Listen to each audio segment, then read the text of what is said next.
এই ভাইরাসগুলো সমাজটাকে নষ্ট করে দিলে, এটা কি জানেন আপনারা? আদম বললেন, কাইফা ওয়াদ্দি মুহরাহা ইয়া জিবরিল, রে জিবরিল, কেমন করে আমি আমার স্ত্রীর মোহর আদায় করব?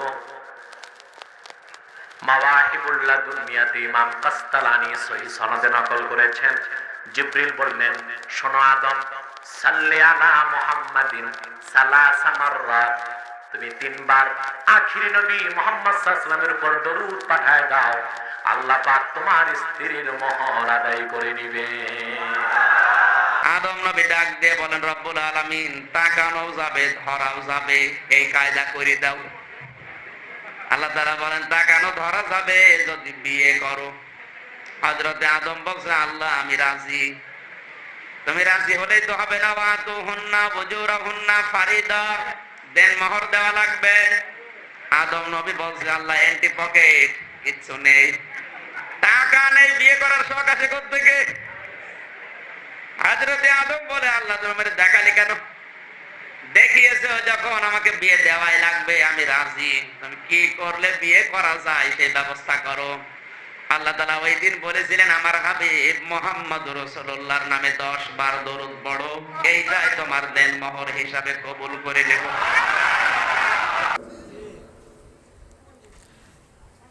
তারা হাদিসের অনুবাদ জানে না, হাদিস পড়েও না, কোরআনের দু একটা আয়াত পড়ে আর উল্টা পাল্টা ব্যাখ্যা দিয়ে চলে যায়, ধরতেও পারেন না, বুঝেন না, একটা কথা বলে দিলে চলে গেল। এক বক্তা বলছে, আদম আলাইহিস সালামকে যখন আল্লাহ সৃষ্টি করলেন তখন একা একা লাগে। কি লাগে? একা একা লাগে। তাহলে পুরুষ মানুষ তো একটা মহিলা দরকার, এই জন্য আল্লাহ তার বাম হাত থেকে একটা মহিলা তৈরি করলেন, দেখতে খুব সুন্দরী। আদম আলাইহিস সালাম শুধু তাকায় তার দিকে, তাকাতে তাকাতে একবার ধরতে গেছেন, হাত দিতে গেছেন, তা আল্লাহ বলছে, আদম খবরদার ধরো না। কি করতে হবে? তো বলছে যে আগে বিয়ে হবে, তারপরে মোহর হবে। তো মোহর কি? যে শেষ নবী মুহাম্মদের উপরে 10 বার দরুদ পড়ো, তাহলে বিয়ে হয়ে যাবে। এই শোনেন, আদম আলাইহিস সালাম কি এই বক্তার মতো বেহুদ্দা? এই বক্তার মতো কি বেহায়া? আদম আলাইহিস সালাম সে একটা মহিলার জন্য পাগল, তার দিকে ফেলফেলা তাকাবে, তাকে ধরতে যাবে। আপনার কি মনে হয় এ নবীর উপরে অপবাদ দিয়েছে? আদম আলাইহিস সালাম কত সম্মানী মানুষ, পৃথিবীর মধ্যে সবচেয়ে জ্ঞানী মানুষ হলেন আদম আলাইহিস সালাম। তোমার মতো জাহেল, এই মিথ্যুক বক্তা, তোমার মতো জাহেল আদম আলাইহিস সালাম একটা মহিলাকে ধরতে যাবে?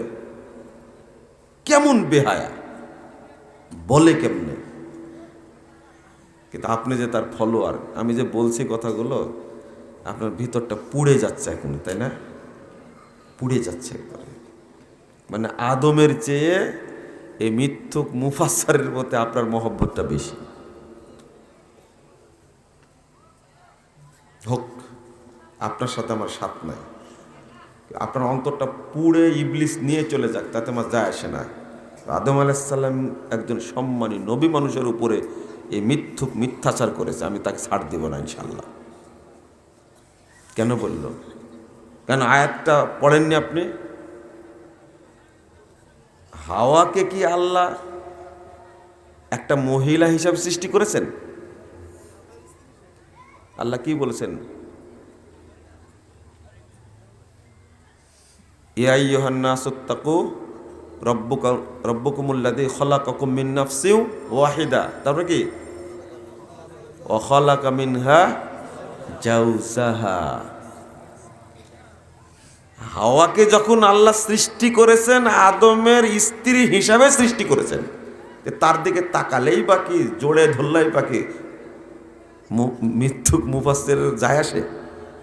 আপনি বুঝেন কথাটা? আর এখানে কি বিয়ের কোনো দরকার আছে?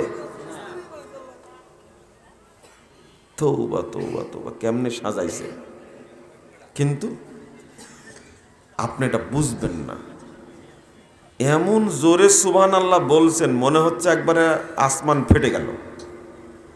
ধরতে পারেননি আপনি। বিচার আপনারও হবে, কিন্তু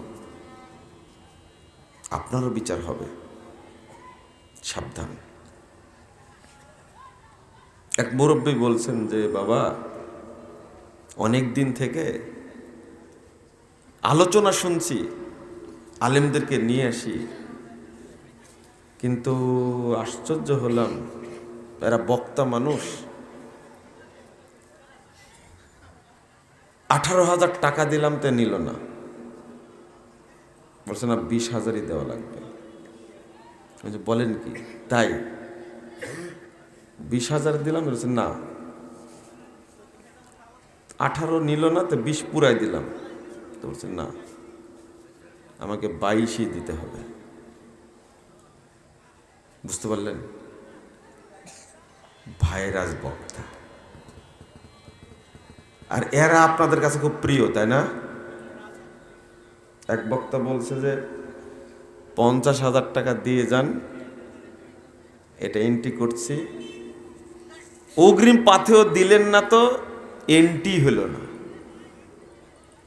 আর যখন যাব মঞ্চে ওঠার আগে 30,000 দিবেন, তাহলে কত হলো? মাত্র 80,000। বলেন, মাত্র 80,000। আপনি কি ভাবেন? একটু চিন্তা করেন। আমি আশ্চর্য হই